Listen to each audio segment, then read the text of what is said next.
Bueno, muy buenos días una vez más en nuestra Escuela de Psicología Avanzada. Hoy tenemos una invitada muy especial que nos acompaña desde España, así que tenemos horarios, digamos, un poco diversos en la escuela hoy. Nos acompaña la psicóloga Adriana Esteban. Hola Adriana, ¿cómo estás? Buenas tardes, Fabián. Encantada. Buenas tardes para mí, buenos días para vosotros. Así es. Y bueno, pues muchas gracias por acompañarnos hoy en este espacio y hacernos también un tiempo en tu agenda, ¿sí? Que sabemos que tienes toda una programación y bueno, gracias por acompañarnos en este espacio. Hoy Muchas gracias a vosotros por querer contar conmigo. excelente. Hoy, bueno, queremos conocer un poco sobre tu trayectoria, sobre cómo ha sido tu desarrollo profesional y bueno, poco a poco ya nos iremos entrando un poco más al tema de los trastornos alimentarios, que bueno, es un tema que nos convoca mucho, nos llama mucho la atención y bueno, ahorita hablaremos un poco más de ello. Cuéntanos de ti, de tu trayectoria. Bueno, pues yo os cuento. Mi trayectoria empieza cuando yo soy muy pequeña. Ya desde pequeña me empieza a llamar la atención cómo los adultos viven sus emociones, ¿no? Y cómo cada uno expresa una manera y me empieza a llamar mucho la atención cómo cada persona es un mundo, ¿no? Partiendo de ahí y contando con que en mi familia suele haber una tónica, ¿no? Que es de no expresar, ¿no? Por diversas razones, bueno, pues no se expresaba mucho en mi familia, ¿no? Y a mí me llamaba mucho la atención. Poco a poco me empecé a interesar por las emociones, por el mundo adulto, por las diferencias de cada uno, ¿no? Y eso me llevó a estudiar psicología. Estudié psicología en la Universidad Francisco de Vitoria, en Madrid.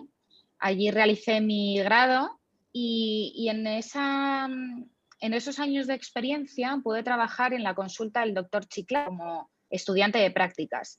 Allí estuve un año, era un centro privado donde pues había un poco temática general, ¿no? Había pues desde una ansiedad o desde una dificultad para lidiar con los hijos o con el trabajo, ¿no? Hasta pues enfermedad mental grave. Ahí fue cuando empecé a ver pequeños casos de trastorno de la conducta alimentaria. Me llamaba mucho la atención cómo parece, ¿no? A simple vista que se trata de un trastorno en el que la persona o no quiere comer o come y vomita. Y se ve así de sencillo a simple vista, ¿no? Yo siempre cuento como yo lo veo como un iceberg, ¿no? Siendo la comida y esta sintomatología la punta, ¿no? Y que debajo pues hay mucho más que es lo que explica muchas veces este trastorno. Y me empecé a interesar por saber cuánta gente, sobre todo en España, porque también me imagino que dependiendo de la cultura y dependiendo del país, pues serán y se encontrarán resultados diferentes, ¿no? Y casos distintos. Pero en España me di cuenta que muchas personas y un gran número de personas, en este caso adolescentes, ¿no? Porque es donde más suele surgir esta patología, me di cuenta de que muchos adolescentes tenían este problema y muchos no recibían la atención que necesitaban. En este caso, pues tratamiento psicológico o psiquiátrico o incluso hospitalario si fuera necesario, ¿no? Desde ahí, bueno, pues para ejercer, una vez terminada la carrera, en España es obligatorio o bien hacer un máster o bien hacer lo que se llama el sistema PIR, ¿no? El psicólogo interno residente. Yo decidí embarcarme por lo privado, irme a hacer el máster general sanitario y lo hice en la misma universidad donde hice el grado, porque fue donde yo realmente sentí que estaba realmente aprendiendo, que me gustaban las prácticas, me gustaban los sitios donde yo podía hacer mi labor de psicóloga, ¿no? Aún siendo estudiante y tenía una formación muy buena en cuanto a número de prácticas, muchas horas de prácticas, eso era lo que a mí más me llamaba, ¿no? A fin de cuentas, estudiar la carrera es muy bonito, pero realmente el trabajo viene cuando uno tiene a la persona delante, ¿no? Y no es lo mismo saberse el protocolo del suicidio que una persona que te dice que se quiere quitar la vida, ¿no? Por ponerte un ejemplo. Desde ahí pude terminar mi máster general sanitario, donde además realicé un año entero de prácticas, porque el máster general sanitario en España, no sé si allí es igual, pero en España el primer año es de clases y el segundo es de prácticas. Y tuve la gran suerte de poder trabajar en una fundación que se llama Fundación Bobat, que es de gente con parálisis cerebral y daño cerebral adquirido. Nada que ver con trastornos de la alimentación. Caí un poco ahí por recomendación, pidieron que necesitaban un perfil como el mío y yo estaba abierta, ¿no?, a seguir explorando dentro de la psicología otros campos distintos. Durante mis prácticas en la Fundación Bobat aprendí muchísimo, fue una experiencia increíble. Yo recomiendo a todo el mundo que si puede aproveche a tener contacto con personas con distintas discapacidades, porque desde luego es un mundo fascinante y de hecho te enseñan mucho más ellos a ti que tú a ellos. Eso es algo que tengo claro que siempre, por mucho que yo quisiera ofrecer mi experiencia, ¿no?, como psicóloga, siempre ellos me llenaban mucho más.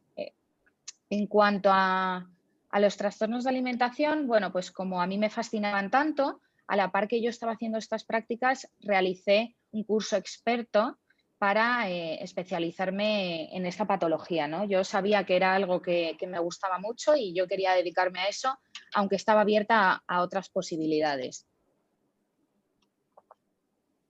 Realicé un curso experto acreditado por el Colegio Oficial de Psicólogos y fue de una duración de un año, fue muy interesante porque ya era eminentemente práctico. Tuve la oportunidad de ver pacientes de trastornos de alimentación, que era un poco, ¿no?, como mi meta por aquel entonces como estudiante. Y una vez terminé esa formación, gracias a, bueno, pues me imagino que también a la personalidad que uno tiene, a los intereses, los valores, un poco también la experiencia, claro que sí, pero un poco todo, el compendio de, me imagino, lo que yo era, hizo pues que en ese mismo curso experto quisieran contar conmigo una empresa que se llama Instituto Centa, que es donde estoy ahora, que son expertos en trastornos de la conducta alimentaria. Llevo trabajando con ellos más o menos un año y la verdad es que es un trabajo fascinante, es un mundo muy complejo y la verdad es que tengo mucha ilusión por estar hoy aquí y poder transmitiros, aunque sea un poquito de cómo es el trabajo con personas que presentan esta enfermedad y que aprendáis un poco, al menos, de cómo yo trabajo, ¿no? No tanto lo que es el trastorno de alimentación o los trastornos de alimentación que existen, porque para eso tenéis un libro y yo estaría encantada de contároslo, pero creo que no sería el objetivo, ¿no? Y el objetivo es un poco que yo os cuente mi experiencia, mis dificultades, mis objetivos de tratamiento, qué cambia con una persona, cómo uno se adapta, ¿no?, como psicólogo y un poco, pues, el día de mañana, si alguien pues conoce a alguien que tiene un trastorno de alimentación o se dedica a este mundo tan precioso, pues que pueda tener las herramientas, ¿no?, y una idea de cómo es el trabajo en realidad. Así es, perfecto. Lo dijiste excelente cuando nos mencionas que, que es muy importante conocer cuál es esa práctica particular que tú haces y cómo lo haces, porque ahí es justamente donde está, y en la escuela nos dedicamos mucho a eso, ¿no? Esa contrastación entre la teoría que vimos un poco en nuestros estudios y que podemos acceder a ella, y la práctica, ¿sí? Que muchas veces en la realidad nos enfrentamos a unas cosas un poco más particulares, ¿no? Eso nos Eso es. gusta, eso nos encanta, esa práctica real de lo que significa llevar la profesión a la vida concreta, ¿no? Eso es. Así es. Cuéntanos, entrando en ese espacio, bueno, cuéntanos, digamos, haga, si te parece bien, como una generalidad frente primero a estas características básicas que tiene el trastorno alimentario y nos metemos un poco sobre la intervención, que es lo que nos gusta, pues lo que nos convoca, ¿no? Fenomenal. Pues mira, había preparado para contar esto porque es verdad que normalmente se habla, ¿no? Dentro de los, cuando uno oye trastorno de alimentación, lo primero que le viene a la cabeza es anorexia y bulimia, ¿no? Y lo cierto es que hay mucho más que anorexia y bulimia. Y es verdad que son muchos tipos que tienen mucha relación unos con otros, pero que tienen pequeñas diferencias, ¿no? Y además en la práctica real nos encontramos con que no es del todo como el DSM o el CIE, ¿no? Que no nos encontramos una persona que cumple todos los criterios. Muchas veces quizá tiene un poco de todo o pasa, ¿no? Tiene una época en la que presenta una sintomatología y luego lleva a otra sintomatología diferente en otra época.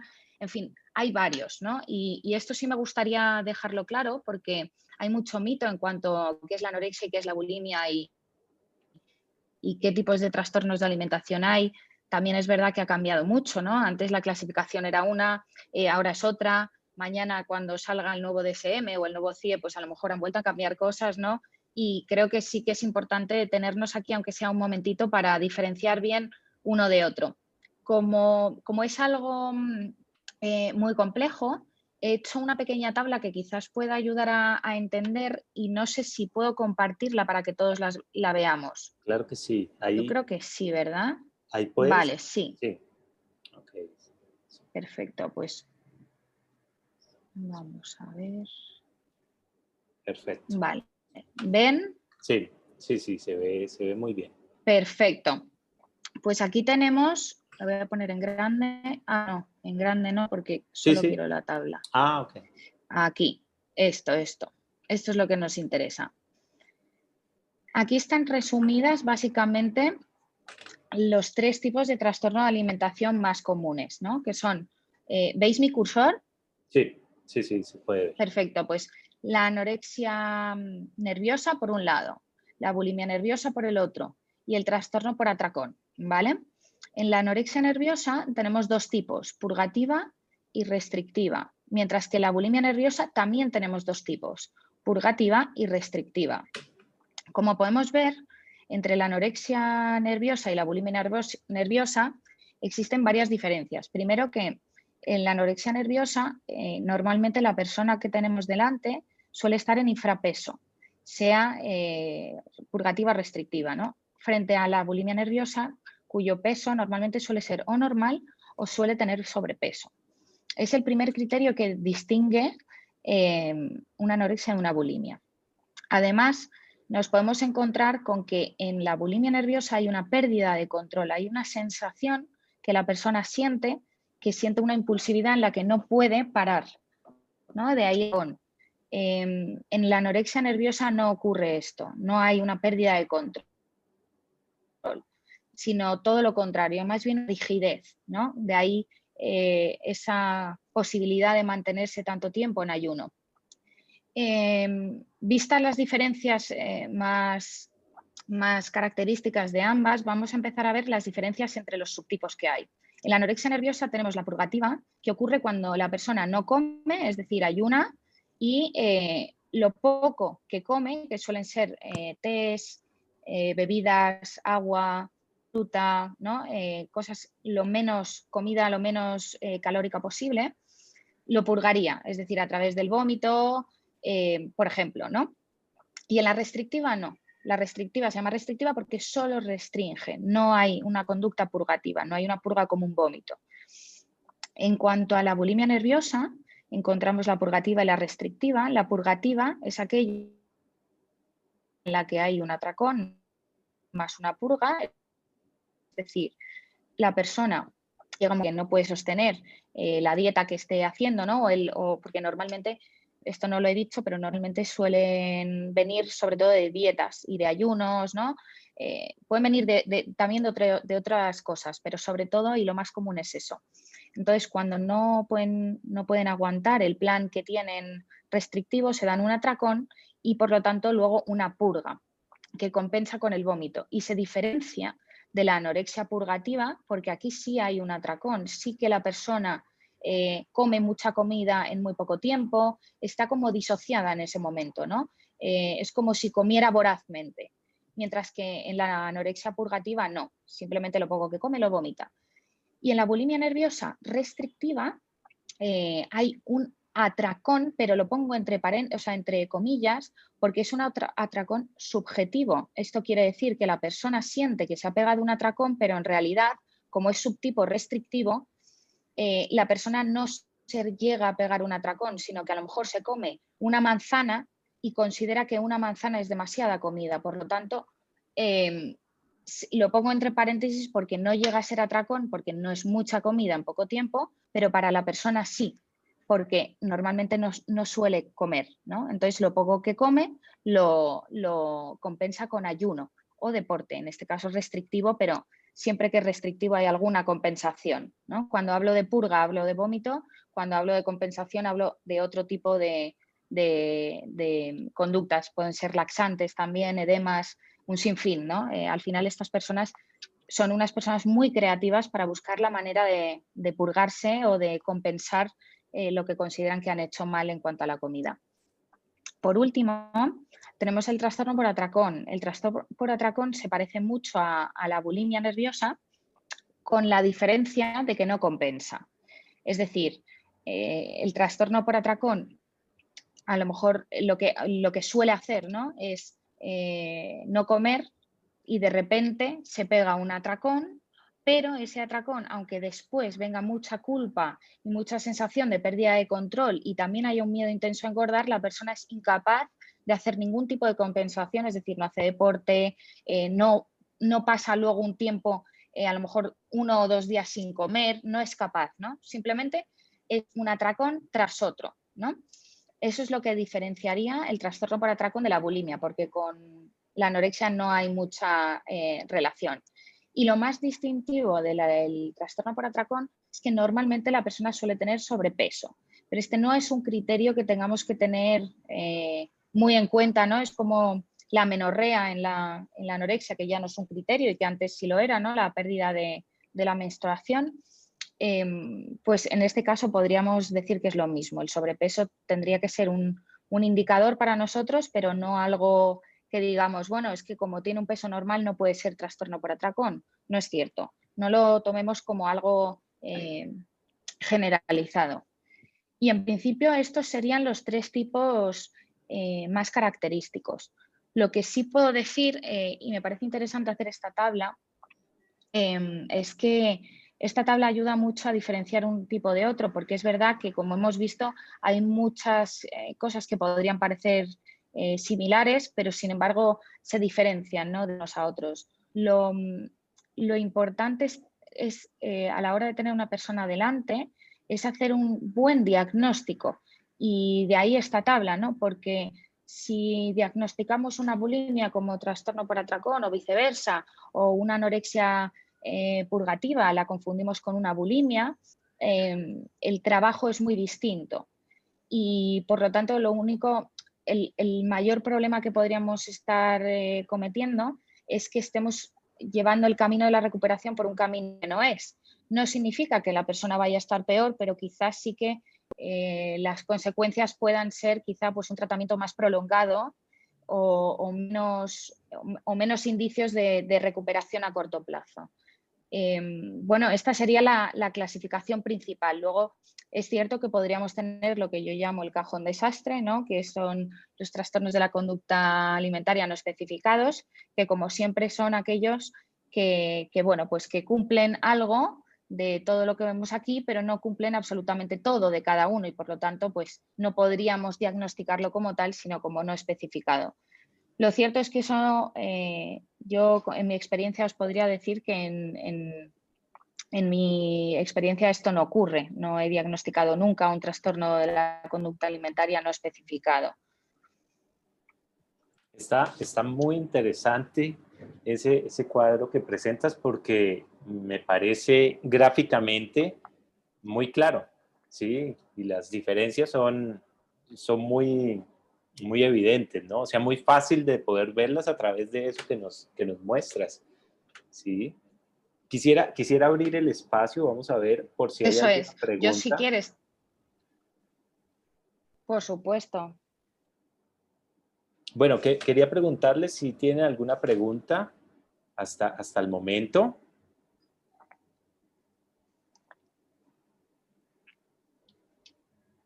Bueno, veo que no. Dale, veo que no, entonces sigamos y ahora seguramente organizará mejor las preguntas. Fenomenal. Bien, nos decías, creo que te interrumpí, nos ibas a comentar algo. No.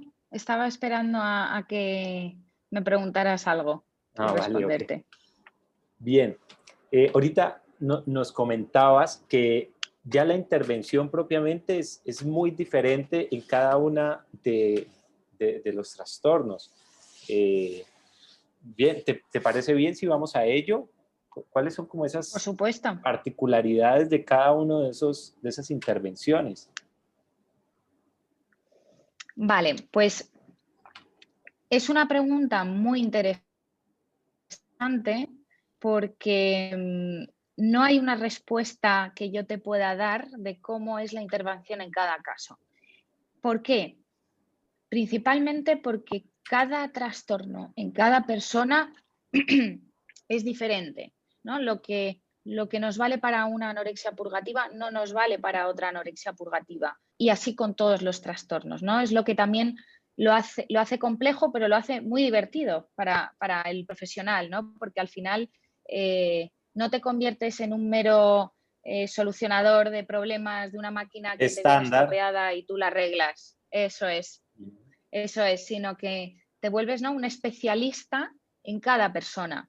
Por eso decía que el diagnóstico es importante para poder trazar una línea de tratamiento que vaya a la recuperación que nosotros buscamos, ¿no?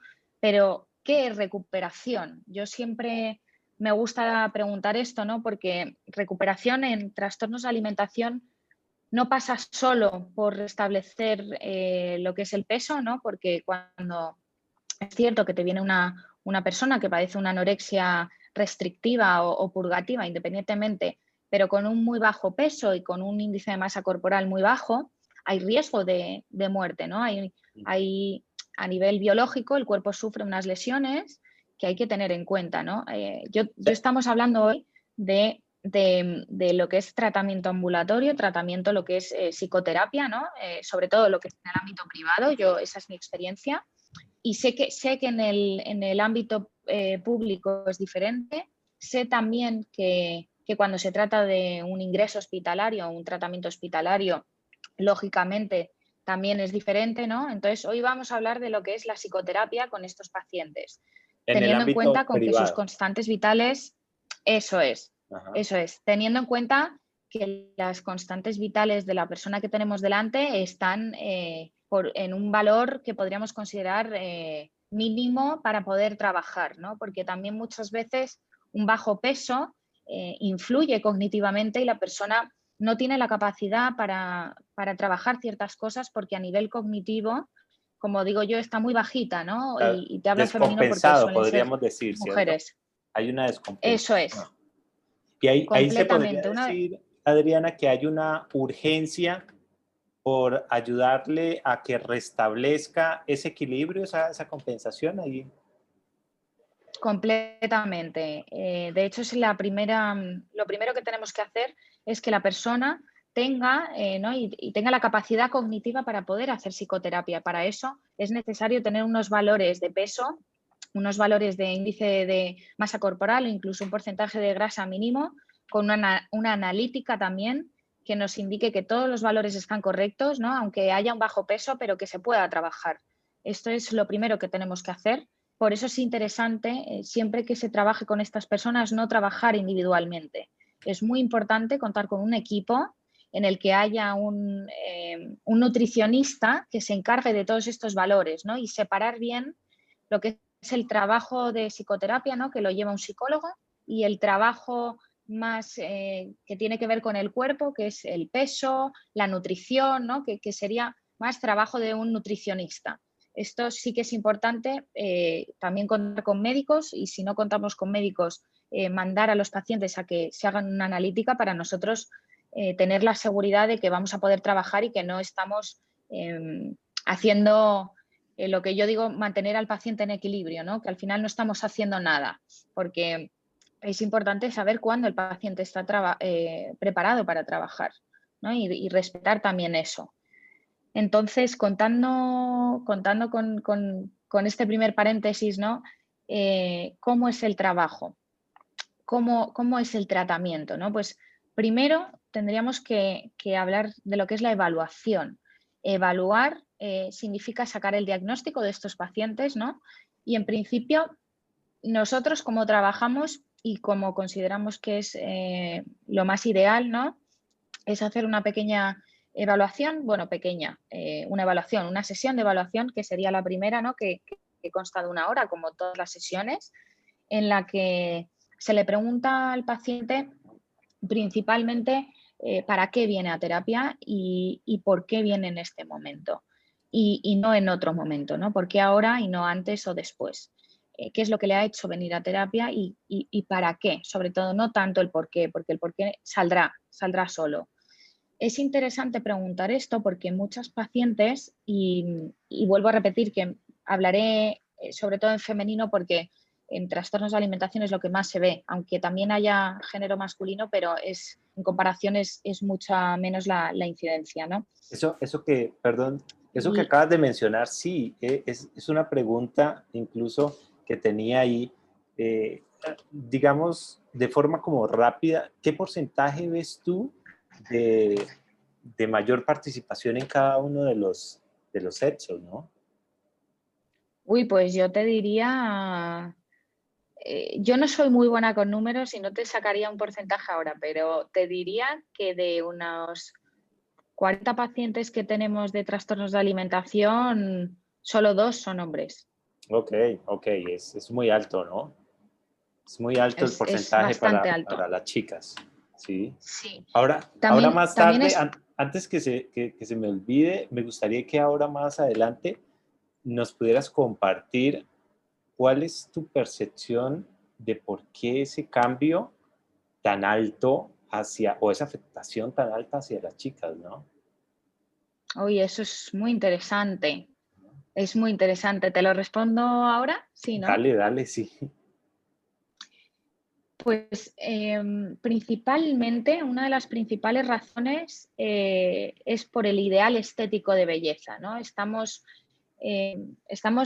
muy bombardeados, todos, hombres y mujeres, por un ideal estético de belleza que nos hace a las mujeres tener que maquillarnos, depilarnos, estar, ¿no? Lo más monas posible, lo más guapas, lo más atractivas, lo más seductoras. Cualquier anuncio, cualquier publicidad, en cualquier red social lo que tiene éxito es lo más bello, ¿no? Y lo más bello normalmente suele ser la delgadez. La delgadez en España sobre todo se asocia mucho con el éxito, ¿no? con el haber conseguido unas metas, con todo un hecho positivo. De hecho, hay el efecto halo, que no sé si lo conocéis allí, pero lo que dice es que normalmente a las personas más atractivas o más guapas o más agradables, físicamente hablando, son las que las personas le solemos poner más características positivas.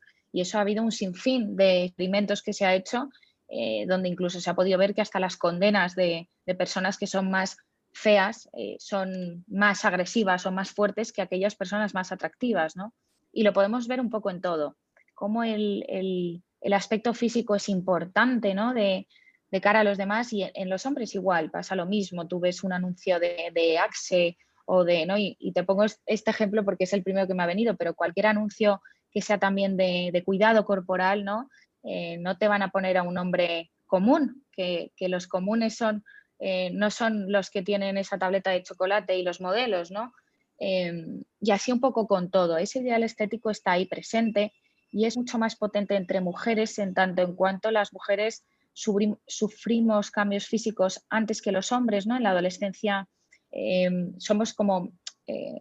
vamos un poco más deprisa que los hombres en ese sentido al desarrollarnos, ¿no? Y eso también en la adolescencia, que es la etapa en la que uno se forma en identidad, ¿no? Y se empieza a reconocer con los demás.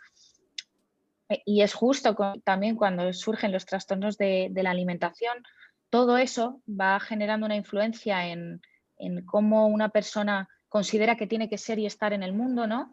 Y cómo también vivimos en una sociedad muy consumista, ¿no? Todo eso influye, pero también es importante mencionar que en los hombres y en las mujeres es distinto, porque en los hombres, cuando se desarrolla un trastorno de la alimentación, tiene que ver más con la musculatura, ¿no? Con el gimnasio, con ese cultivo al cuerpo, mientras que la mujer tiene más que ver con la restricción, con el estar delgada, no musculosa, ¿no? Y desde ahí podemos ver una gran diferencia, y es que entre las mujeres es mucho más común sufrir trastorno de alimentación y se habla más de ello, ¿no? Yo he tenido 4 amigas siendo adolescente que tenían trastorno de alimentación, pero sin embargo no he conocido ningún hombre. Y ya eso me da pie a pensar que ya se habla más de la mujer que del hombre. ¿Por qué no se habla del hombre? Porque del hombre sí que hay casos, pero es el propio hombre también el que siente mucho, ¿no? Se le juzga mucho al hombre si decimos ahora que un hombre por ir mucho al gimnasio o tener una obsesión con su cuerpo puede desarrollar un trastorno de alimentación. Eso suena un poco como de locos, ¿no? Porque lo normal es que el hombre vaya al gimnasio y esté muy musculado. Lo hemos normalizado mucho, ¿no? Como hablábamos tú y yo antes, Fabián, de cómo tiene muchas consecuencias, ¿no? Lo que normalizamos, sea para bien o sea para mal, al final todo tiene sus consecuencias. Y desde ahí es interesante que a los hombres les cuesta más hablar de esto, les cuesta más exponerse a hablar de que a lo mejor se obsesionan con la comida, porque una mujer como que tiene el derecho, ¿no? Pero un hombre se siente, o en la sociedad es como que no se le da permiso a tener ese derecho de obsesionarse con la comida, obsesionarse con el cuerpo. Se ve más normal y al verse más normal se pide menos ayuda. Es más difícil verlo, ¿no? Y sería válido, ¿tú crees, mencionar que entonces las personas que están sufriendo de un trastorno de alimenticio, eh, digamos que validan mucho la presión social? Es decir, que una de las cosas que más los vincula es darle mucha importancia y mucho valor a estas opiniones y a estos estereotipos. Sí, podríamos decir que tiene mucho peso, pero es cierto que no es lo único, ¿no? Esto Ajá. podríamos hablar de lo que son como factores de riesgo, ¿no? El hecho de tener unas creencias así, ¿no? Al final no es tanto el creer o que te afecten, ¿no? Las opiniones de los demás, sino tener unas creencias de base que te dicen, ¿no? Que a lo mejor pues tengo que ser como los demás porque eso es lo bueno. Y esa es la creencia que a mí hace que si yo veo un cuerpo bonito y veo pues que tiene éxito esta persona, pues yo quiero ser así, ¿no? Y entonces poco a poco empiezo a hacer unas asociaciones y a crear unas creencias respecto de mí mismo que hacen que yo no es que me crea las opiniones o es que no es que yo vea algo y me influya, ¿no? Es que directamente yo siento que debo ser así, ¿no? Eso por un lado y luego por otro, factores de personalidad, por supuesto. Una persona que es muy rígida, muy, ¿no? Muy poco flexible, que necesita controlarlo todo, muy autoexigente, que se exige mucho, a lo mejor en el colegio con las notas, ¿no? Eso al final es éxito, ¿no? El necesito llegar aquí para yo sentirme que soy exitosa o que he conseguido mi logro, ¿no? Y Más que cumplir unos ponérselo uno dentro, se patrones. lo pone fuera. Eso es. Ok. Eso es. Bien, bien, ¿no? Está muy bien, está muy interesante. Sí. Estábamos antes de... Podríamos seguir, Sí, sí, dale, sí, dale, por dime. favor. No, digo que podríamos seguir, ¿no? Hablando Ah, ok. de lo que es el tratamiento. Si Sí, quieres, sí, puedo seguir yo comentándote te interrumpí algunas con cosas eso, que yo... pero Sí, dale, sí, por tú favor. interrúmpeme las veces que quieras porque es muy interesante. Así hacemos un debate. ¿Qué más cosas contar del tratamiento? Sí, importante. Cuando tenemos una persona, bueno, la evaluación, ¿no? Como os decía, es importante hablar de esta sintomatología, ¿no? De diferenciar bien un trastorno de otro. Para eso simplemente hay que hacer preguntas sin ningún tipo de vergüenza, ningún tipo de miedo, ningún tipo de preocupación, ¿no? Porque son personas que viven con el trastorno 24 horas, los 7 días a la semana. Son expertos en su trastorno. Yo siempre lo digo, yo me pongo delante de los pacientes sabiendo que el experto es él o ella, no soy yo. Yo voy a aprender cómo funciona su trastorno y con la información, ¿no? Y con la experiencia que yo tengo, acompañar a esta persona al camino de la recuperación, pero yo no sé cuál es, yo no tengo ni idea. Y el paciente tampoco, ¿no? Juntos, la idea es descubrir qué le está diciendo su trastorno, cómo funciona y sobre todo la función que cumple en su vida, ¿no? Porque no podemos quitar un trastorno, no podemos querer ser ese mecánico que arregla una máquina y quitar la enfermedad sin saber cómo funciona, porque la enfermedad está ahí para decirnos muchas cosas y tenemos que dedicarle un tiempo al inicio a aprender de la enfermedad. Tiene que estar ahí para que nos dé información. Yo siempre se lo digo a las pacientes que, porque normalmente te vienen muy angustiadas, ¿no? Tengo esta voz que me habla y me dice no comas, estás gorda, no hagas esto, ahora tienes que vomitar, ¿no? Un poco desde ahí cada una un poco pues lo llama como considera que lo vive, ¿no? Eso también es lo interesante, adaptarse al lenguaje de cada paciente y en este caso pues estoy pensando en el ejemplo de una paciente que me dice, ¿no? Que qué hace con las voces, que cómo las calla, que no puede, que le aturden, que no la permiten estudiar, que no la permiten estar con su familia, con su novio, ¿no? No la permiten llegar a ese ideal que ella tiene, ¿no? Como creencia que está fuera de ella y que es el éxito en el trabajo y el éxito en el colegio y el éxito con la pareja y el ser la mejor en todo. Y cómo desde ahí hay que decirle, bueno, es que esas voces están ahí y yo, primero que no sé quitarlas, ¿no? Vamos a aprender cómo ellas necesitan calmarse, eso lo primero. Y lo segundo, vamos a mantenerlas ahí, ¿no? Para saber qué nos dicen y qué es lo que quieren, ¿no? Y cómo lo quieren. Desde Pare- ahí, y solo pare- desde ahí vamos a poder ayudar al paciente. Parece un poco, no sé si has visto esta película de El Sexto Sentido, que es con Bruce Willis, Sí, y me llama mucho la atención eso que mencionas porque lo asocio con eso, ¿no? Cuando el psicólogo en esa película le dice, pues lo que necesitas es escuchar a estas personas que vienen y escúchalas porque tendrán algo que decirte, ¿no? Deja de asustarte eso con es. ellas y escúchalas y ahí es cuando este niño logra dejar de huir del síntoma, digamos, de esta situación, por llamarlo de alguna forma, y empieza a aprender a convivir con esta situación de forma mucho más equilibrada, ¿no? Mucho más armónica. Me suena, ¿no? Y es cómo aprende a escuchar las voces y a aprender un poco por qué están ahí, qué es lo que quieren decirle y por qué le dicen lo que le dicen, ¿no? Es, Exactamente. Tú lo has dicho y no lo has podido definir mejor. aunque Es dimos así, por spoilers un eso poquito de la película, pero bueno.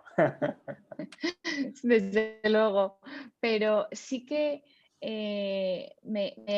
utilizo lo que acabas de decir, ¿no? Para añadir una pequeña cosa que considero que es muy importante y es que eh, nos tenemos que olvidar completamente en el trabajo con estas personas de lo cognitivo-conductual, lo psicoanalítico, lo sistémico, lo humanístico, ninguna corriente. Hay que quedarse con todas. ¿Por qué? Porque a veces lo que te vale es una terapia humanística, que es de aceptación y compromiso, de aceptar estas voces, de aprender a convivir con ellas, pero luego en otro momento necesitas algo más conductual que es a lo mejor pues poner, no sé, un candado en la nevera, por ponerte un ejemplo, ¿no? Pero hay que saber los tiempos en los que está la persona, acompasarnos a su ritmo y en función de sus necesidades, saber con qué corriente me identifico más en un momento determinado y con quién y con cuál menos, ¿no? Pero cogerlas todas, porque es tan complejo, es un trabajo tan complejo donde pues hemos podido hablar hoy de voces, ¿no? Hay partes delirantes, hay incluso partes más psicóticas, hay depresión, hay mucha comorbilidad, muchísima, muchísima, y eso hace que el trastorno al final pues sea más complejo de abordar, porque no es lo mismo abordar una patología que abordar 3 y encima decidir cuál es la patología base y cuáles son secundarias, ¿no? Porque eso también es importante. Yo aquí aprovecho y hago un pequeño paréntesis. Tuvimos una paciente en la que yo tuve una, no discusión, pero sí un pequeño debate, ¿no? con un compañero que era el psicólogo que trataba con ella su bulimia. Y él decía que ella tenía un trastorno de alimentación que era bulimia, ¿no? Yo abogaba más por un trastorno límite de personalidad cuya manera de, ¿no? En el trastorno límite de personalidad muchas veces necesitan quitarse esa ansiedad que sienten y hay muchas autolesiones, precisamente por eso, ¿no? Por necesidad de encontrar paz, por llamarlo de alguna manera.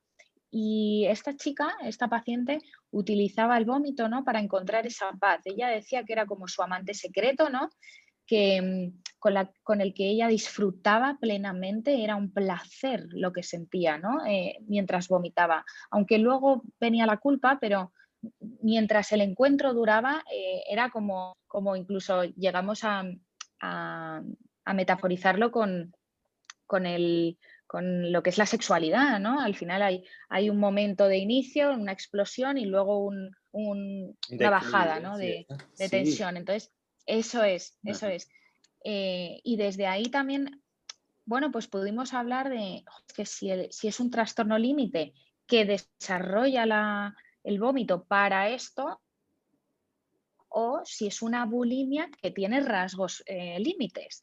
Entonces, es interesante porque en función de cómo lo veas, el tratamiento va hacia un lado o va hacia otro. Entonces, no solo teniendo en cuenta las propias distinciones de los trastornos de alimentación, sino con la comorbilidad asociada que tiene, no confundirnos desde ahí, ¿no? Es verdad que normalmente no te sueles confundir, ¿no? O sea, se ve bastante claro, ¿no? Lo que a lo mejor no se ve tan claro es los subtipos de trastorno de alimentación, pero sí que hay que tenerlo en cuenta, porque si tenemos una paciente como la que os digo, que tiene rasgos límites, ¿no?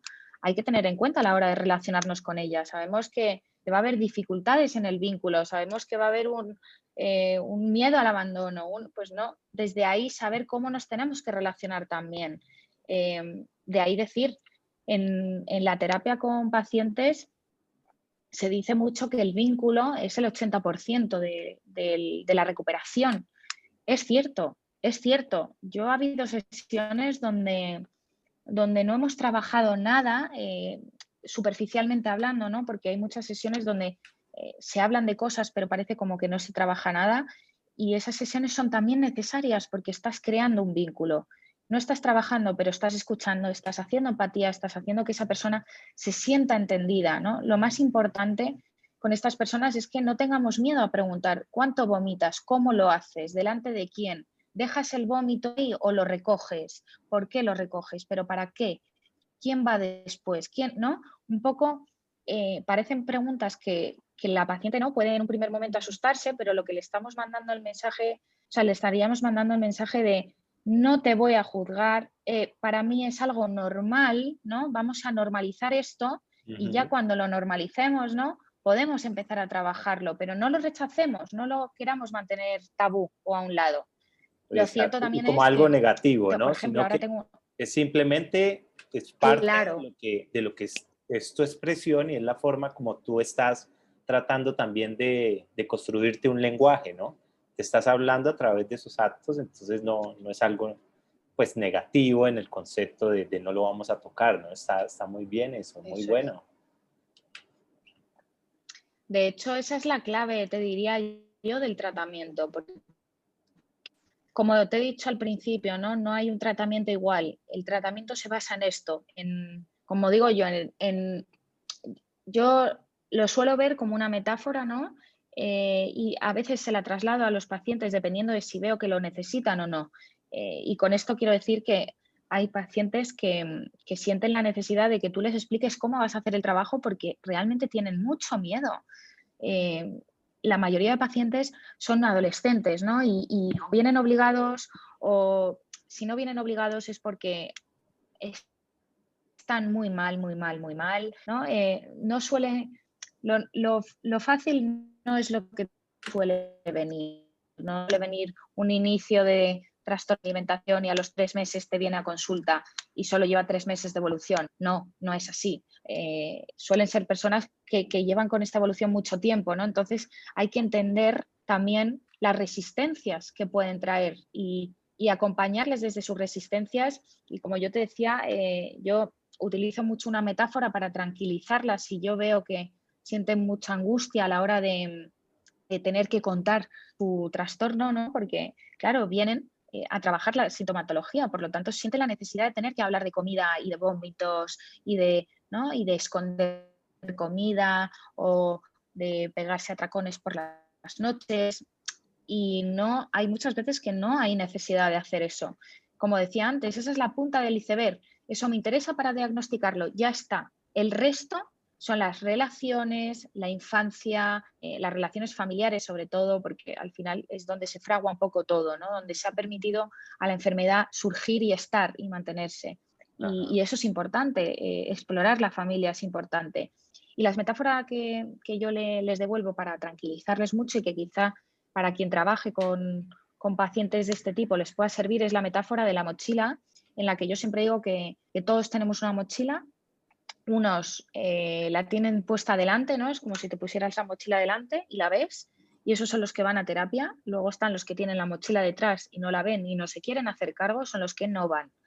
Una vez tenemos una persona que tiene su mochila delante, que quiere verla y en su mochila es todas las experiencias que ha vivido, ¿no? El paciente entra un poco pues con miedo, ¿no? Como acojonado por lo que va a pasar. Entonces, ¿qué es lo que ocurre? El psicólogo le devuelve, oye, yo, o en el momento en que te abro la puerta, ¿no? de mi gabinete y entras con tu mochila un poco, incluso hasta tapándote, ¿no? Mi intención es preguntarte cuándo quieres abrir esa mochila, cómo quieres abrirla y acompañarte a abrirla cuando tú lo necesites. Eres tú mismo el que va a ir sacando todo lo que hay ahí dentro y habrá piedras que no quieras sacar, habrá otras que sí quieras, habrá otras pues que a lo mejor se las devolveremos a su dueño porque no te corresponden, porque son responsabilidades que te has puesto y que no son tuyas. Otras las querremos hacer pequeñas, otras las querremos tirar, otras las aceptaremos y las volveremos a meter en la mochila. No lo sé, porque solo lo que hay en la mochila lo sabes tú y yo no la voy a abrir sin tu permiso, ¿no? ¿Cuándo se termina la terapia? La terapia se termina cuando esa mochila es lo suficientemente ligera como para que tú prosigas tu viaje sin que te suponga ninguna angustia ni que te cause problemas de espalda, ¿no? Yo siempre digo eso, no es cuestión de cambiar la mochila, dejar las piedras anteriores, no, no, no, no, no, no, no. Y no se trata tampoco de que vayamos al grano y que yo te voy a decir por dónde tienes que ir, pero si es que yo no lo sé. Ese es el trabajo con TCA. No, uno no sabe a lo que se enfrenta y tiene que, con el paciente, aprender de la enfermedad que el paciente trae. Pero desde luego, haciendo, ¿no? Respetando esas necesidades. Yo, por ejemplo, tengo una paciente, llevo 4 sesiones con ella y es una paciente que es incapaz, tiene mucha dificultad para hablar de la enfermedad.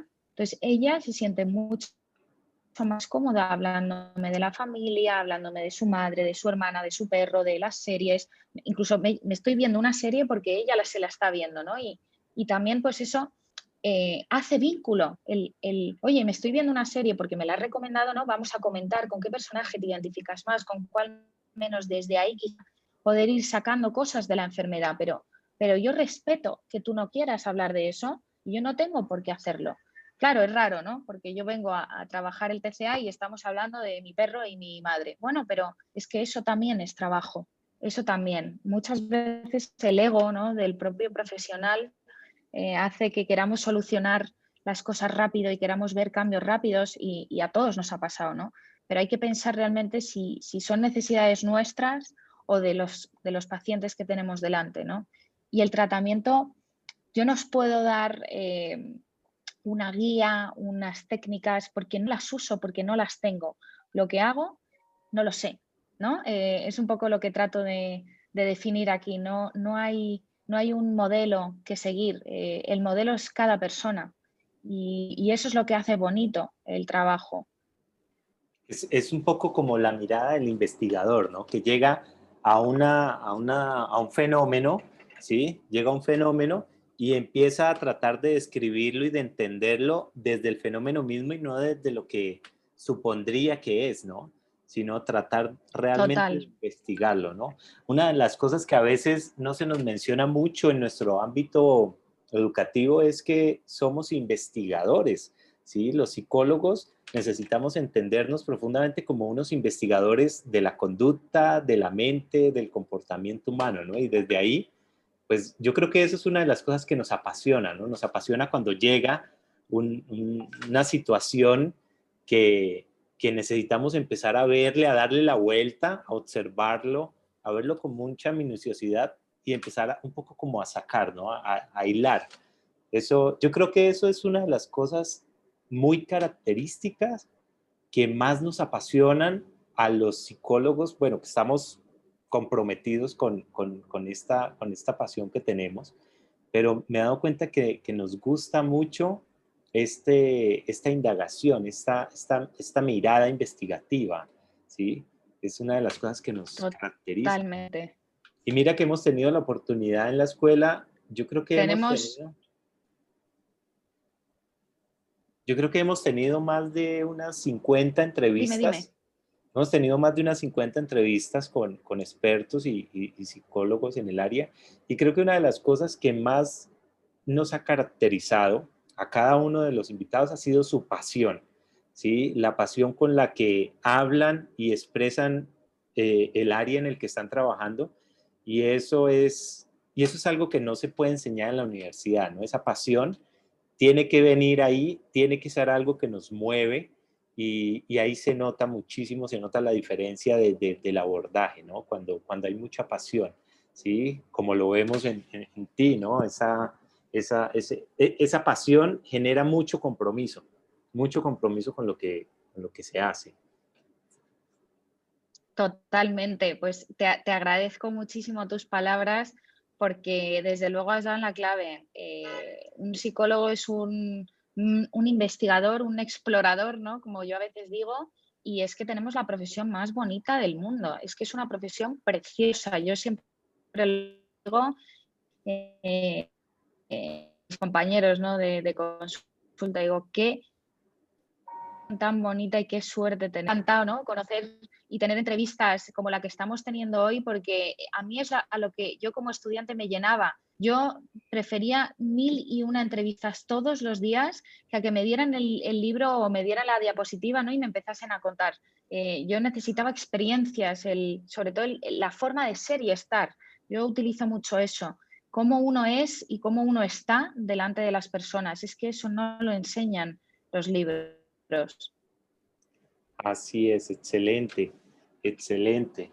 Me gustaría preguntarle, bueno, a quienes se han podido conectar y nos acompañan, sus opiniones, no solamente sus preguntas, sino también sus opiniones, cómo van hasta el momento, qué les ha llamado la atención de lo que nuestra invitada nos ha compartido hasta el momento.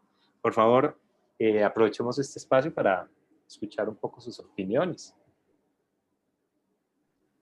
Vamos a ver. Ay, obvios. A ver quién se lanza, porque en estas Están, cosas, están un poco tímidas. primero siempre suele ser el más atrevido.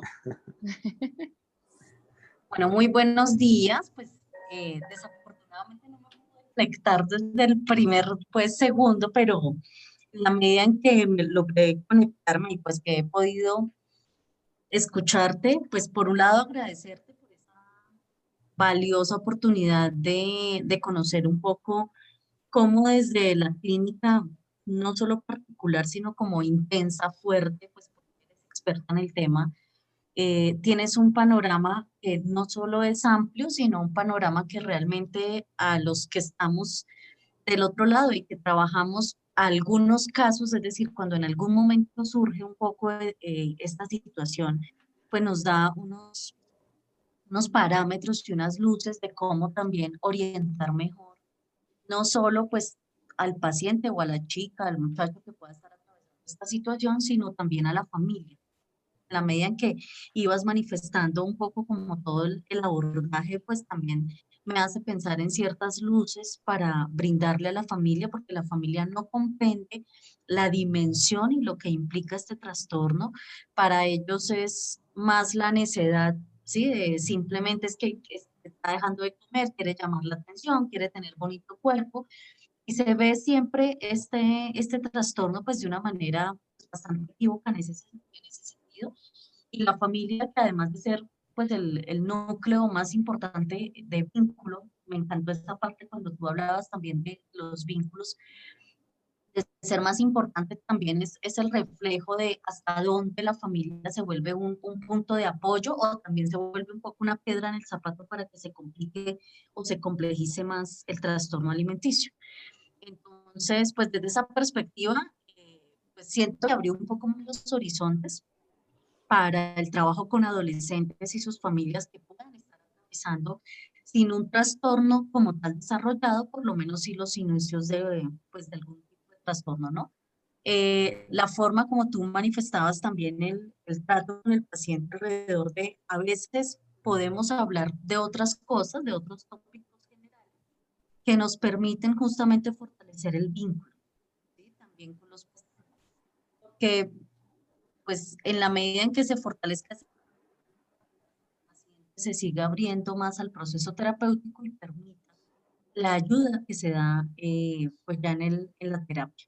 Entonces, agradecerte muchísimo por este espacio. Realmente ha sido muy nutrido porque me ha abierto un poco este panorama en estos aspectos. Entonces, pues me voy ahí con algunos tips precisamente para poder apoyar a los chicos cuando alguno presente alguna de estas circunstancias y asimismo a las familias.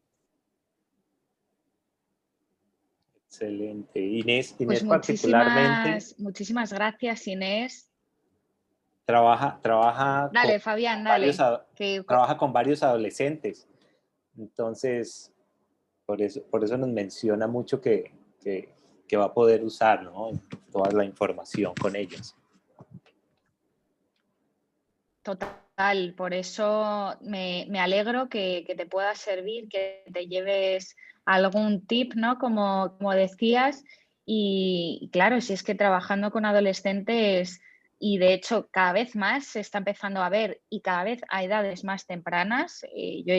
Yo tengo un chico en un cole, por ejemplo, con 7 añitos ya con trastorno de alimentación. Poco a poco cada vez empieza a ser más grave, ¿no?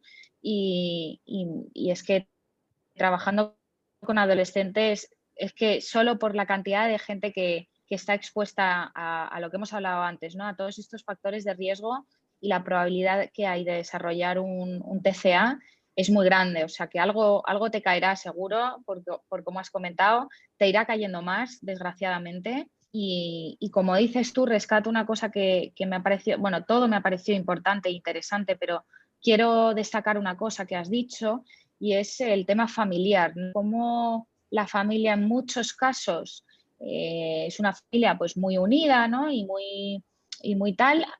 En otras ocasiones suele ser más desligada, ¿no? Pero suele haber como este tipo de familias suelen ser familias muy unidas en torno sobre todo a la enfermedad. La enfermedad, el trastorno de alimentación suele tener siempre una connotación familiar, casi siempre, porque al final donde uno aprende a comer y donde uno aprende a verse y donde uno aprende a relacionarse es en la familia.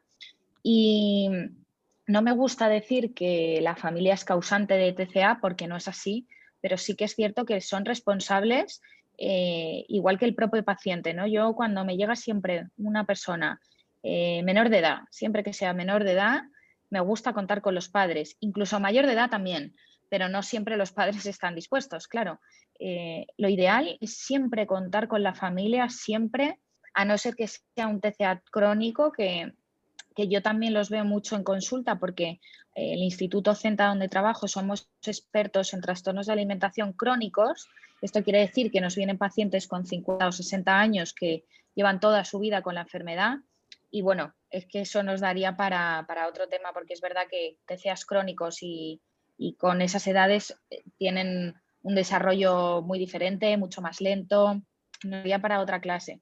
Pero también contamos con sus familias y en la medida de lo posible queremos contar con ellos para el tratamiento, siempre y cuando no sea teniendo en cuenta la autonomía del paciente. Es decir, si vemos que hay una persona en la que toda su familia es muy invasiva con ella, no le dejan tomar decisiones, al final todo lo han decidido por ella y demás, quizá no sea un adolescente con el que debemos de contar con los padres siempre, sino puntualmente, porque quizás si no estamos fomentando, ¿no?, que esa niña no se separe de papá y mamá, si están incluso hasta en el proceso individual de psicoterapia, le estamos metiendo hasta ahí, ¿no? Hay ciertos casos donde es necesaria, casos donde es contraproducente y normalmente esa visión del terapeuta, ¿no, Inés? En tu caso, tendrás que ser tú la que decida cuándo es necesario un abordaje familiar y cuándo no, pero desde luego que es siempre muy interesante y ya no solo un abordaje familiar, que si se puede, bien, pero sino contar con ellos puntualmente para que nos vayan dando otra mirada diferente de la enfermedad, porque al final ellos están en casa, ¿no?, y conviven, porque como suelen ser adolescentes, ven otras cosas y es interesante también contar con ellos puntualmente para ver qué está pasando en casa, ¿no? Porque muchas veces hacemos un trabajo terapéutico muy bueno, pero no se puede generalizar a otros escenarios porque en casa hay, pues, a lo mejor familias que no se hablan, ¿no? Yo tengo una paciente que ha mentido mucho porque son pacientes al final muy manipuladoras, muy mentirosas, pero no ellas, sino la enfermedad, lo que hacen que sean así. Y en casa hay un clima de desconfianza brutal. La niña, haga lo que haga, se la va a juzgar y se la va a preguntar, pero entonces vas a tirar comida o no, pero entonces ya es un clima de desconfianza, ya con esa familia no se puede contar, ¿no? ¿Qué habría que hacer en este caso? Pues contar con la familia, hacer un abordaje familiar para que de alguna manera esas pautas comunicacionales cambien y que esta chica todos los cambios que quiera hacer en terapia los pueda trasladar a cambios en casa también. Si es que al final la comida, esto no, me preguntaban el otro día, ¿esto es como una adicción? Y digo, bueno, depende de qué adicción, ¿no? Porque la comida la necesitamos para vivir, no es como las drogas o el alcohol, que quizá no están tan a nuestro alcance y no son tan nosotros para vivir, es que no lo son. Y la comida sí. Entonces, jugamos con algo que es muy complicado porque está en nuestro día a día continuamente a todas horas. Y claro, cada familia es un mundo. Ahora, por ejemplo, que vienen las Navidades, yo a todos mis pacientes les estoy preguntando, a ver, ¿cuál es el plan de esta Navidad? ¿Qué vais a comer? ¿Quién va a estar? ¿Quién va a cenar? ¿Quién va a hacer la cena? ¿Y tú qué quieres? Tú vas a decidir, no vas a decidir, es algo que es impuesto, no es impuesto, qué te gustaría, qué no, si pudieras cambiar algo, ¿qué cambiarías? ¿Cómo lo harías? Estas preguntas siempre hay que hacerlas porque son el trabajo, o sea, de lo que hablábamos, ¿no? ¿Cuál es el tratamiento? Yo siempre digo que el tratamiento en cualquier tipo de patología, y esto sí lo podemos extrapolar a cualquier cosa y no solo a TCA, es preguntar bien preguntado, ¿no? El arte de la pregunta. No sé quién lo dijo un día que decía que la psicología es el arte de la pregunta bien hecha.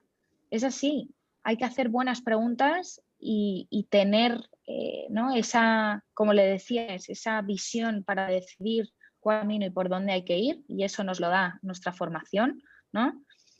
Y desde ahí ayudar al paciente, solo desde ahí. Adriana, me gustaría preguntarte, eh, dentro de nuestro ejercicio, generalmente tenemos estos casos que son como bastante llamativos, que son a veces reveladores también para nosotros y que logramos acompañar en estas etapas donde la persona llega en un nivel y logra ir evolucionando, ¿no? Logra ir viendo. Eh, me gustaría, si pudieras compartirnos desde esa experiencia que has tenido, ¿cuál sería uno de esos casos que tú dijeras, bueno, lo tengo muy presente y estas son como las cosas que llamaron la atención que pudiste acompañar en ese caso? Pues son casos, la mayoría que tengo ahora mismo, son casos de... fíjate, estoy pensando que la mayoría que tengo no sobrepasan los 24 o 25 años, ¿no? Tengo de 18, de 19, de 21, de 25, ¿no? Y todas mujeres. Y hay una de ellas que es la que en algún momento he comentado como ejemplo, que es una chica que tiene, que ya sobrepasa, ¿no? lo que es la adolescencia, tiene 30 años y es una mujer, es un caso que nos viene a terapia, ¿no? Un poco sin querer contarnos mucho cuál es su problema, ¿no? Era un poco como, yo quiero venir aquí a ver si tú eres la persona que me va a servir a mí para el problema que yo tengo, pero no te lo quiero contar, ¿no? Entonces fue muy interesante porque a la segunda o tercera sesión le preguntamos qué es lo que le había hecho enganchar con nosotros, ¿no? Y ella lo que nos dice es que pasó por 5 o 6 psicólogos, ¿no? Porque al final en España es muy típico, no sé, allí hacer la primera evaluación gratuita, entonces se sienten con más libertad para poder ver a varios profesionales, ¿no? Y eso ya nos dice mucho, ¿no? Ahí ya podemos hacernos una idea de cómo es esta persona, ¿no? Qué rigidez tiene, qué preocupación tiene, ¿no? Qué necesidad tiene para tener que buscar ella un profesional que le encaje, encajar en qué, ¿no? Ya te da muchas pistas y te hace hacerte muchas preguntas. Y lo que nos dice es que fuimos uno de los pocos psicólogos, por no decir el único, que le preguntamos sobre el placer, ¿no? ¿Cuánto placer te produce el vomitar? Y si alguna vez no te ha producido placer, ¿qué otro sentimiento te ha producido? ¿Y desde cuándo identificas que es placer y no es otra cosa? ¿Y cómo lo sabes, ¿no? ¿Y cómo lo notas en ti? ¿Y cómo te afecta eso en tu día a día? ¿Y tú crees que eso puede tener relación con los placeres sexuales o no tiene nada que ver? Entonces, desde ahí, pues debe ser que ella sí que se sintió, ¿no? Como, no les he contado nada, pero entienden que hay algo de placer que yo, ¿no? Y no es lo común. Lo común no es que una persona sienta placer al vomitar, sino que lo haga por una necesidad, por una creencia que hay detrás de tengo que vaciarme porque si me quedo con esto dentro voy a engordar. No hay un pensamiento más allá de placer, ¿no? No hay una sensación tan extrema. Y eso fue lo que la enganchó, ¿no? Al principio nos cuenta que viene de una familia, es adoptada, ¿no? Viene de una familia donde los padres no biológicos los padres adoptivos tienen sobrepeso, ¿no? Y ella, tú la ves y es una mujer muy atractiva, muy grande, ¿no? Y podríamos decir que en un peso normal tirando a sobrepeso, pero sí llamativo. Físicamente era una mujer llamativa, ¿no? Bueno, empezamos a ver que tiene rasgos de personalidad límites, ¿no? Llega un momento donde yo me siento con mi compañero y le digo que no sé hasta qué punto es un TCA o es un trastorno de personalidad y que los secundarios el TCA y que entonces, ¿no? Y tuvimos ahí un momento muy interesante, por eso yo siempre digo que hay que trabajar en equipo, en el que tuvimos 2 o 3 días de exploración para ver realmente si la sintomatología tenía que ver con un TCA o tenía que ver más con un trastorno de personalidad. Una vez exploramos eso y nos dimos cuenta de que eran rasgos de personalidad y que ese placer que un límite puede sentir en una autolesión, por ejemplo, ella lo sentía con el vómito, pero la distinción era que necesitaba del vómito para poder atracarse, ¿no? A pegarse un atracón. Y eso fue lo que nos llevó a seguir por la línea del tratamiento de un TCA. Llevaremos aproximadamente una media de 50, 60 sesiones más o menos. Y ayer yo estaba muy contenta porque hemos ido trabajando ciertas cosas que tienen mucho que ver con identidad. ¿Por qué? Porque esta chica viene de no tener un vínculo, ¿no? Al final las adopciones también son un mundo aparte, ¿no?, de lo que también podríamos hablar largo y tendido, y entonces falta ahí un vínculo seguro, ¿no? Hay una dificultad para conectar consigo misma. Dentro de la familia había mucha connotación como sexista con las mujeres, ¿no? Eso también hizo pues que al final se utilizase la comida como un regulador emocional, tanto en los padres que tenían obesidad como en ella, que al final desarrolla una bulimia, ¿no? Y con muchos cambios de domicilio, todas estas cosas lo que al final te indican es una dificultad que tiene la persona para vincular, ¿no? Ese miedo al abandono, cómo la enfermedad desde ahí se puede entender como qué función está ejerciendo esta enfermedad. Esta enfermedad le está acompañando a esta chica, le está dando un espacio para ser ella, un espacio donde ella no se puede permitir en otro lado ser ella. O sea, ella es una persona que te dice que tiene que estar con una sonrisa todo el día, trabajo, con sus amigas, nada de su problema. Tiene una pareja, poco sabe del problema, vomita, a pensar qué pareja tiene, que desde dónde se vincula con esta pareja para que él ni se dé cuenta, ¿no? Y al final es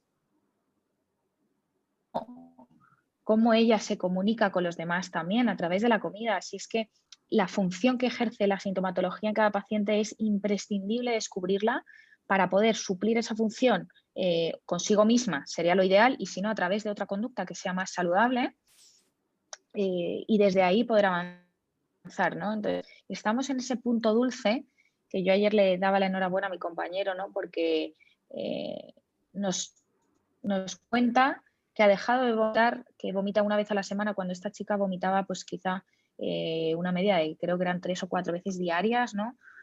Muy grave, un caso muy grave, múltiples operaciones estéticas por mucho rechazo a su propio cuerpo, ¿no? Inconformismo, y hemos ido viendo hasta físicamente su evolución. Al principio ella decía que ella se tenía que poner gafas porque se sentía más atractiva, más sexy. Hace 20 sesiones que no lleva gafas. Esas cosas, ¿no? Son tonterías, son pequeños detalles que te van diciendo por dónde vas y si estás yendo por buen camino, ¿no? Le encantaba el maquillaje, se ha dejado de maquillar. No significa que tenga que dejarse de maquillar, ¿no? Pero a ella le funciona. Ella se siente bien sin estar maquillada. Hemos conseguido que no necesite el maquillaje para sentirse bien consigo misma. Se puede ver al espejo, cuando antes no había espejos en casa, ¿no? Había una obsesión por una báscula, por pesarse en báscula. Bueno, ella no podía ir a hoteles que no tuvieran báscula en la habitación. Bueno, todo un show con la báscula. Eso era un gran ritual, ¿no? Ha conseguido tirar la báscula, ha conseguido, ¿no? Ciertas cosas que te van diciendo, oye, vas bien, vas por aquí. ¿Qué pasa? Que siempre vas a, o al menos es la sensación que yo tengo, ¿no? Y esto es algo más personal, siempre tienes la sensación de si podrías estar haciendo más cosas, pero porque es tan lento, es tan complejo y a veces tiene que ver tanto con la identidad de uno. Hay muchas personas, y cuanta mayor edad, más es así, que forman su identidad alrededor de este trastorno y el trastorno las define. Y tú no puedes quitar un trastorno porque si no, no saben quiénes son, ¿no? Si yo soy esto y me lo quitas, o sea, es que no puedo hacerme la idea porque entonces dejaría de conocerme a mí misma y entonces ya apaga y vámonos, ¿no? La idea es un poco esta, el utilizar lo que al paciente le valga, teniendo en cuenta los criterios mínimos de salud, ¿no? Me da igual si quieres correr 2 o 3 horas, lo que sé es que no llegue a un momento en el que te invada tu trabajo, te invada, que te hagas una lesión, ¿no? Que sea algo compulsivo dentro de tu vida, que tú hacías 9 o 8 o 7 horas diarias, que tengo muchos pacientes que hacen diariamente 7 horas de deporte compulsivo. Quizá no hay que eliminar el deporte, es que cambia tú eso, ¿no? Llevan años y años funcionando así. Quizá la idea a lo mejor es, oye, vamos a ver de qué manera o qué te ayudaría a reducir la cantidad de deporte o qué te ayudaría a sentirte bien sin hacer tanto deporte, porque quizá lo que están haciendo no es deporte por placer, que ya os digo yo que la mayoría no es así, sino que es más por obligación, ¿no? Hay que buscar siempre lo que hay detrás de eso, no quedarse con la punta del iceberg, ir al significado identitario que a la persona le significan las cosas que hace. Y desde ahí, solo desde ahí, empezar a formar herramientas. Por ejemplo, una cosa que a mí me sirve mucho y también para ver la evolución de los casos, y esto quizá os lo podéis llevar de herramienta, es la carta a la amiga y la enemiga. La enfermedad tiene muchas partes que son muy buenas y protege mucho a las pacientes y les da seguridad y les da confianza y les da control y les da una serie de cosas que las pacientes no pueden obtener por su cuenta, ¿no? Y hay que agradecerle a esta enfermedad muchas cosas que nos ha dado y que nos ha protegido y que nos ha ayudado.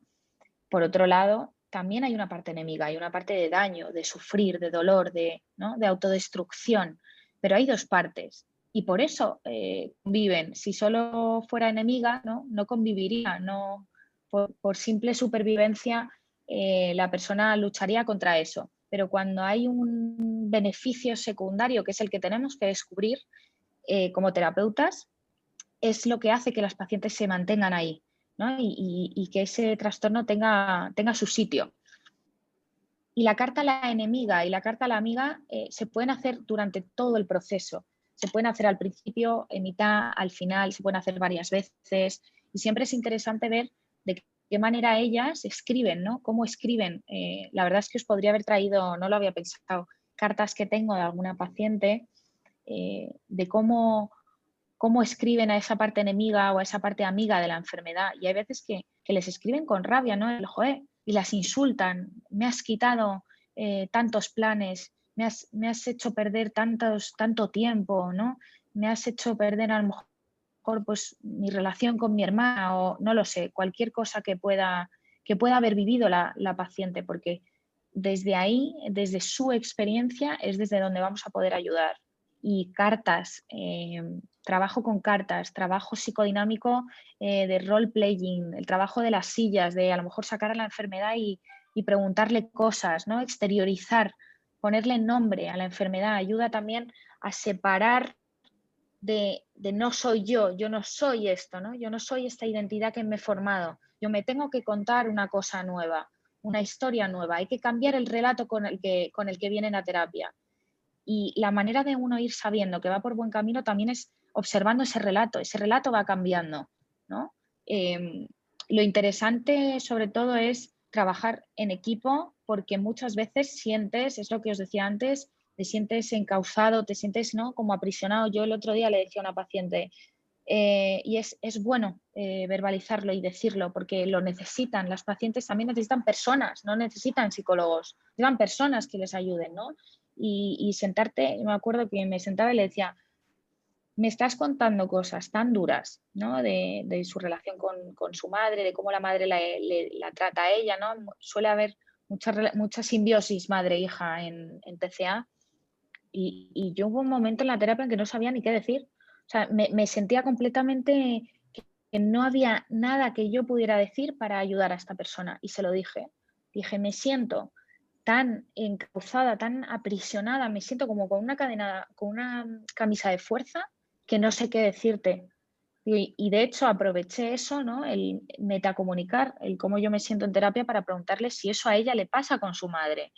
Oye, si yo me siento así, que solo me lo estás contando, puede que a ti te pase, que tú también te sientas aprisionada con tu madre, que no te deja, ¿no? Y es como una sensación de no puedo hacer nada. Digo, yo tengo esa sensación ahora, no sé si tú la tienes también. Y desde ahí poder hablar no solo de la relación terapeuta-paciente, que es importante, sino sacar cosas en terapia que el paciente también está viviendo en su casa, ¿no? Que no nos dé miedo decir, oye, no sé qué decirte, es que no lo sé, porque eso a lo mejor también lo está viviendo la persona, a lo mejor tampoco sabe qué hacer o qué decir en ciertos momentos. Y podemos utilizar eso terapéuticamente para trabajar. muy interesante realmente eso que nos compartes y que nos mencionas. Me parece que son estrategias y son ideas muy claras y que me parece bueno, muchísimas gracias, realmente muy interesante. Juliet levanta la mano. Cuéntanos, Juliet, ¿cómo estás? Hola, tutor, buenos días. Hola, ¿cómo estás? Querida invitada, muchas gracias por estar aquí. Bueno, la verdad, súper interesante este tema. Me inquieta mucho, me inquieta el hecho de que existe esta bulimia nerviosa escondida detrás de, ¿no? Detrás de un querer bajar de peso, de una dieta que se ve inofensiva y pues que evidentemente esto se ve en muchas personas, amigos, en las mismas familias. Entonces, sí me inquieta mucho esto y realmente te agradezco enormemente por toda la información porque a través de la psicología podemos también como orientar a esos padres, a esas amigas, inclusive también esto, nuestras propias amistades y demás. Por otro lado, también quiero preguntarte lo siguiente, y es, no sé si has visto la película Hasta los Huesos, que está en Netflix, y allí esto hacen una terapia bastante simbólica con la madre, ¿sí? En la cual esto va de la mano con la oralidad, ¿sí? Desde allí, como que al terminar esta parte simbólica de que la madre amamanta a esta chica que está pasando por este problema, al parecer como que le da fin como a la enfermedad o un gran avance que hace. Entonces, desde la psicología, yo pienso que va más de la mano con el psicoanálisis, pero me encanta que seas así como nosotros, que tenemos esas herramientas de todos los enfoques a la mano y de todas las corrientes. ¿Qué piensas al respecto? ¿Alguna vez has utilizado esa misma terapia de manera simbólica con la madre, como lo mencionas, es lo más recurrente, ese problema madre-hija, o no lo has hecho de esa manera? Qué ¿Qué piensas sobre eso? interesante. Es súper interesante todo lo que comentas. Sí que he visto la película. Es verdad que también, en cierta manera, es una realidad, ¿no? Muchas personas a mí me decían, oye, ¿esta película es real? O sea, ¿esto pasa así? Y digo, sí, sí, pasa así. De hecho, otra serie que recomiendo, y hago aquí un pequeño paréntesis antes de responderte, es la serie de Madres. Está saliendo ahora en España, es española y trata varias cosas y entre ellas, ¿no? Es un grupo de madres que coinciden en el hospital porque cada una tiene a un familiar en el hospital una razón. Y una de ellas es una madre de una chica que ha ingresado por trastorno de conducta alimentaria, ¿no? Por anorexia. Y os la recomiendo porque es muy interesante, es muy real, se hace un trabajo muy bueno y la psicóloga, que en realidad es psicopedagoga, pero bueno, nos valdría de psicóloga porque hace una labor fantástica, es un gran ejemplo de lo duro que es trabajar con estas familias y lo difícil que es, pero lo bonito, ¿no? Si quieres pon el tráiler y ahora sigo contestando a Juliet. Dame un please.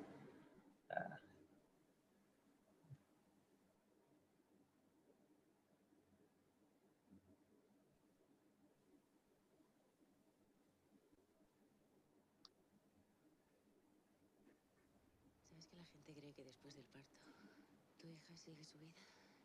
Y tú también sigues la tuya, pero no es verdad. Apareciste de la nada. Está mejorando y si estuvieras aquí te darías cuenta. Te voy a poner con el niño para que te despidas. Tu hija tiene una alteración de su propia imagen. Sé perfectamente lo que le pasa a mi hija. Por un hijo se hace cualquier cosa. Por un marido depende. No todos podemos ser tan perfectos como tú. ¿Qué manía os han dado a todos con que soy perfecta, coño? ¿Sabes que es la primera vez que me regalan flores? Tú no quieres matarte. Hemos sobrevivido a tanto ruido. Después de un año me di cuenta de que lo único que podía hacer para ayudar a mi hija era sonreír. ¿Sabes una cosa? Que esta noche hay lluvia de estrellas. Puedes pedir un deseo.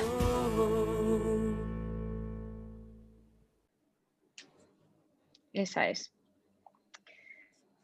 No, Juliet, termino de contestarte. Yo exclusivamente, o sea, como comentaba un poco antes, ¿no? El utilizar técnicas como tal, no suelo acostumbrar porque te explico. Aquí trabajamos por áreas, ¿no? En el Instituto CENTA consideramos importante que los pacientes tengan un abordaje multidisciplinar. Esto significa que una paciente cuando llega a consulta y se le hace una evaluación, desde ahí se identifica cuáles son las necesidades que tiene. Y entre ellas ofrecemos 4 áreas de tratamiento, ¿no?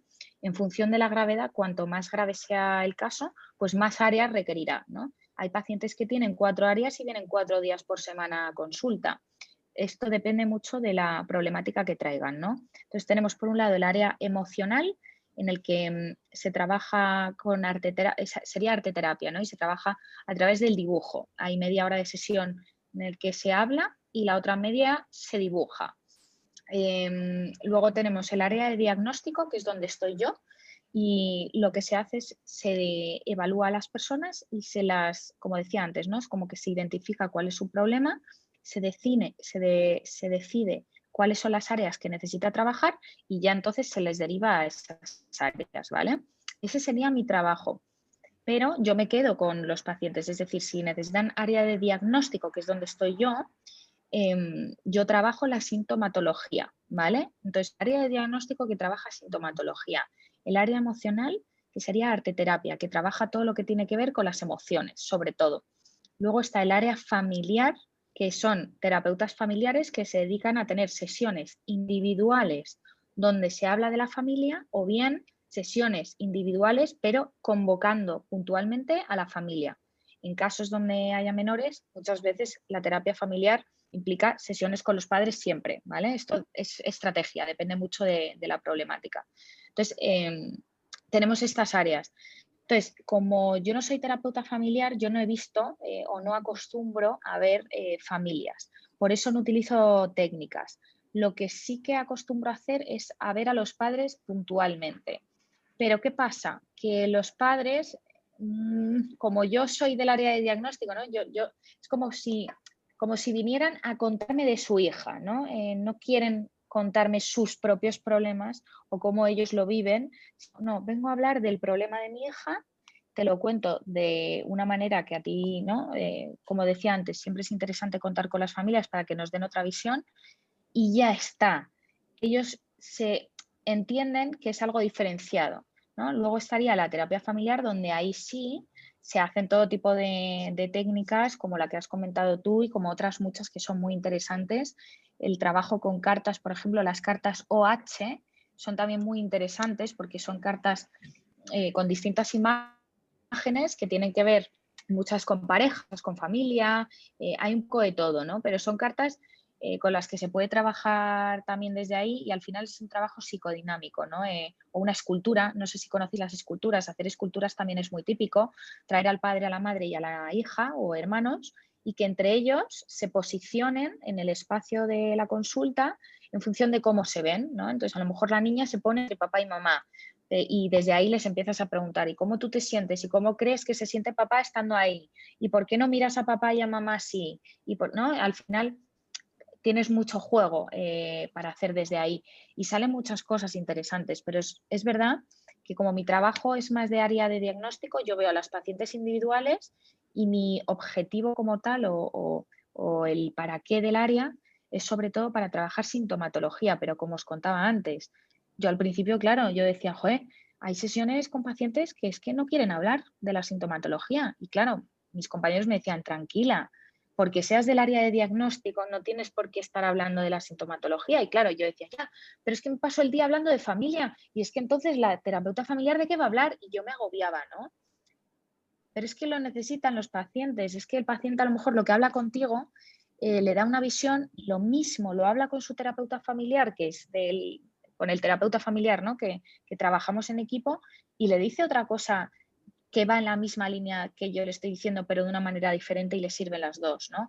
Muchas veces nos agobiamos mucho como terapeutas de tengo que ir por aquí, no, hay que hacer esto, no, es el paciente el que marca los ritmos y si el paciente te quiere hablar de su madre y tú eres de otra cosa y tu intención, ¿no? Muchas veces nos preparamos la sesión, voy a explorar esto, voy a trabajar esto, pues hay veces que no sale. Yo llevo la paciente que voy a ver ahora a las 6:30. Es una paciente con la que llevo 3 semanas, o sea, 3 sesiones, intentando hablar de cuántos espejos tiene en casa, cuánto se mira, cuánto no se mira, pero es que no puedo. ¿Por qué? Porque ella me viene con otra demanda y es una demanda que tiene que ver, pues a lo mejor con problemas que hay en casa, ¿no? O con la relación con su madre. Pues yo me voy ahí porque ella lo necesita, ¿no? también es verdad que es más fácil cuando el trabajo es en equipo, porque ¿no? El emocional trata emoción, el familiar trata la familia y yo trato la sintomatología. Entonces, cuando trabajamos todos en equipo, que no siempre es posible económicamente hablando, es lo ideal, porque es un trabajo mucho más eficaz y mucho más rápido y mucho más, más fácil o más visible. No sé, tú te sientes con más seguridad que cuando estás solo, ¿no? Pero yo creo que me imagino que eso será como en todos los casos. Un caso que tú lleves solo no es igual a que lo lleves con varios, porque siempre 4 ojos van a ver más que 2. Está muy, muy interesante. Realmente, muchísimas gracias por tus aportes, por compartirnos este tiempo. Hace un momento, bueno, en este compartir nos hablabas de poder mirar otros temas y te tomo la palabra. Es decir, vamos a buscar, si tú estás de acuerdo, Adriana, de que podamos tener otros espacios, otros encuentros, porque realmente me gusta mucho la forma clara, la forma, digamos, del conocimiento que tienes, cómo lo expones y cómo nos lo compartes, ¿no? Realmente de una forma muy, muy abierta, muy, muy sincera además. Me gusta muchísimo eso. Muchísimas gracias realmente, Adriana, por este compartir que nos has dado el día de hoy. Muchísimas gracias, Fabián, por tus palabras. No puedo sentirme más orgullosa y más contenta del trabajo bien hecho, ¿no? Del reconocimiento que me llevo por tu parte y por todos los que habéis participado hoy. Me ha encantado a mí también. La verdad es que ha sido un placer estar aquí hoy con vosotros. Hubiera contado millones de cosas más y me quedaría mucho tiempo más y muchas horas más. Pero bueno, no es posible. Lo que sí es posible es hacer otro encuentro, eso desde luego. Hablamos tú y yo, Fabián, para organizar otro encuentro y ver bien, incluso yo me puedo preparar quizá alguna sesión que pueda traer y podamos ver con consentimiento del paciente y desde ahí poder ver cosas y hay mucho que hablar, o sea que cuando quieras me tienes otra vez por aquí, eso ya lo sabes. Excelente, muchísimas gracias por tu tiempo y bueno, te deseamos que tengas un excelente fin, una excelente semana y bueno, felicitamos tu pasión y tu compromiso por este, como tú lo mencionas, maravilloso que es la psicología, ¿sí? Total. Pues muchísimas gracias, Fabián. Os deseo todo lo mejor. Por aquí nos hablan por aquí. Nancy, hola. Nancy. Buenos días. Agradecerle, doctora, por todo ese conocimiento. Hola, agradecerle por todo ese conocimiento que pues yo soy estudiante y pues me siento muy satisfecha. La emoción de psicóloga me encanta. Me llegan también muchos tips, sobre todo la tabla me quedó muy clara. Y quería pues de pronto en la próxima sección me gustaría hablar sobre los niños, pues he tenido alguna experiencia con niños y quisiera también tener como bastante profundidad en eso de los niños, porque pues igual uno creía que era como ¿cómo se dice? Bueno, como algo que ellos traían como por hacerlo innato, ¿sí? Como un capricho de ellos. Entonces, pues me gustaría saber más sobre eso. Vale, fenomenal, Nancy. ¿Te refieres a niños en cuanto a edad, que sean niños pequeños o niños en cuanto a género masculino? No, pequeños, niños pequeños. Yo por lo menos trabajo la edad de 2 a 6 años. Entonces ahí se ven algunas cosas, pero no sé si... Vale, pues fenomenal. Sí, pues cuando quede otro día con Fabián me preparo para tratar algo sobre esto y que puedas también saber un poquito más, pero te adelanto que me tengo que poner a buscar información y de hecho me has como iluminado en ese sentido. Ahora me has motivado para que busque información sobre ello, porque es verdad que niños no se ven, por suerte, o aquí en España al menos, no hay mucha incidencia de casos de niños por debajo hablamos de los 10 años, no suele ser común. Entonces, yo como práctica, o sea, experiencia práctica no tengo con niños en cuanto a trastornos de alimentación. Si bien es cierto, como os comentaba antes, ¿no? algún taller de prevención que hemos realizado en colegios y demás, nos han contactado diciéndonos que había casos ya muy tempranos, ¿no? A una temprana edad como pueden ser 6, 7 años. No es lo normal y no es lo común. Sí que es cierto que cuando hay cosas que se empiezan a ver, ¿no, Nancy? Como dices tú, que empiezas ya a ver signos, ¿no? O indicios o algunos indicadores que te pueden como llamar la atención, ¿no? Hay que ver mucho a los padres. Yo miraría hacia arriba, yo miraría hacia los padres a ver qué es lo que están haciendo los padres en casa con la comida, sobre todo, ¿no? Conductualmente, o sea, hablando, cómo se alimentan en casa, porque mucho tiene que ver con modelaje. Los niños son esponjas y todo lo copian. Entonces, no sé hasta qué punto, cuando un trastorno de alimentación sí que he oído, y te hablo de esto de oídas, no nada que pueda ser al 100%. Por eso voy a leer un poquito más para el próximo día.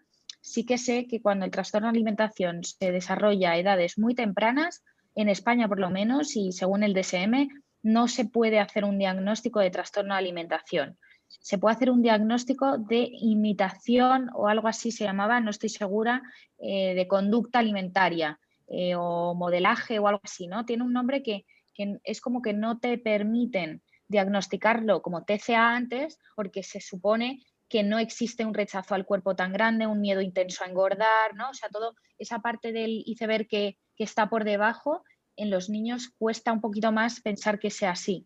Y la idea sería un poco más conductual, pero desde luego que esto te lo lanza así sin saber, o sea, un poco lo que yo he leído así por encima y de lo que me acuerdo. Entonces, creo que me parece un tema muy interesante porque si tú me dices que está viendo, ¿no? Y que tú estás viendo cositas y que cada vez más en niños pequeños, y me consta que es así por lo que he dicho antes, creo que es interesante seguir estudiando esto y mirando, ¿no? Como decíamos Fabián y yo antes, el modo explorador, modo investigador, pues investigar un poquito más sobre esto y contaros porque no solo me viene bien a mí de cara a mi experiencia clínica y como persona humana que soy, sino para poder también mostraros a vosotros cómo está el panorama también en niños. Me parece muy interesante, Nancy, tu propuesta.